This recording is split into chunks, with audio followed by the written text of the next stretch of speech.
Some stories make you angry. Some stories make you sad. But then there are stories that make you smile, even when they're about pain and betrayal. Why? Because they show us that karma is real.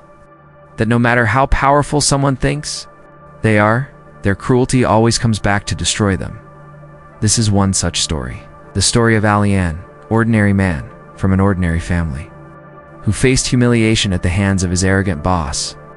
But instead of breaking down, Ali plotted quietly, patiently, and when the time was right, he delivered the sweetest revenge imaginable. Ali wasn't born into luxury. His father had worked as a mechanic his whole life, until illness forced him to retire. His mother was a housewife, struggling to keep the household together. And his younger sister, Aisha, had just finished college. Marriage proposals had started coming in, but every family wanted one thing: money. Ali knew the burden was on his shoulders. When he finally landed a job in a reputed company, it felt like a miracle. A steady income, a chance to help his family, a chance to dream. But those dreams didn't last long. His boss, a man named Kamran, was known throughout the office for his temper.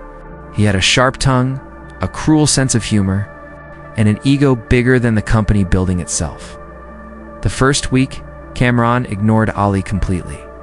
The second week, he started criticizing him for the smallest mistakes. By the third week, it turned into open humiliation. Ali, even a child could do better than you. How did we hire such a useless staff? Stay overtime and don't expect extra pay. The office became a prison. Coworkers watched silently. Some laughed behind Ali's back, whispering, "He's the boss's punching bag." But Ali stayed silent. He needed the job. God, he needed the money.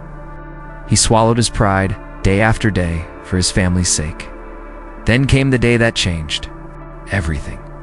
The company had lost money in a failed project. Everyone knew who was responsible: Kamran, the boss, who had mishandled funds. But instead of admitting his mistake, he needed a scapegoat, and who better than the weakest employee? In front of the entire staff, Kamran slammed a file onto the table and shouted, "Ali, this is your fault. You're fired." Ali's heart sank. He tried to defend himself. "Sir, I had nothing to do with the finances. I was only following orders." But Kamran cut him off. "Get out before I call security." The office buzzed with whispers. Some smirked, some shook their heads, but nobody helped. Ali walked out. His world crumbling. At home, things went from bad to worse. His father's medicine bills piled up. His mother cried silently at night. His sister's wedding was postponed, families backing out because they no longer saw Ali as financially stable. Relatives whispered Ali is cursed, unlucky, useless.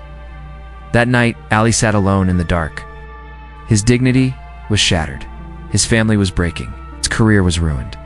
But in that darkness, one thought lit up his mind. If Kamran thinks he destroyed me, he hasn't seen anything yet. Rise again. I'll make sure he falls harder than he ever imagined. Ali didn't rush, didn't scream for justice.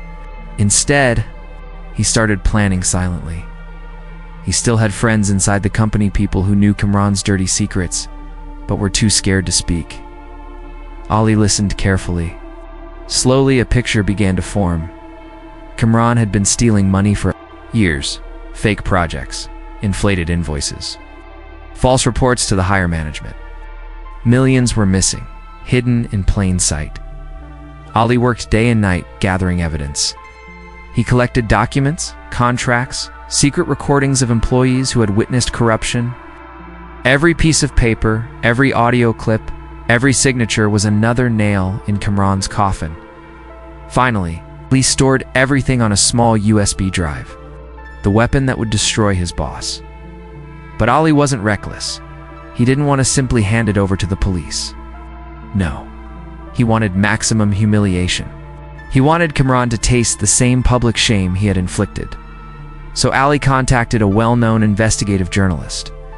Together, they crafted the perfect takedown, and then the day came. Morning news headlines exploded across TV screens. Corporate manager exposed in multi-million-dollar corruption scandal. Kamran's face was everywhere. TV channels, newspapers, social media. The story spread like wildfire.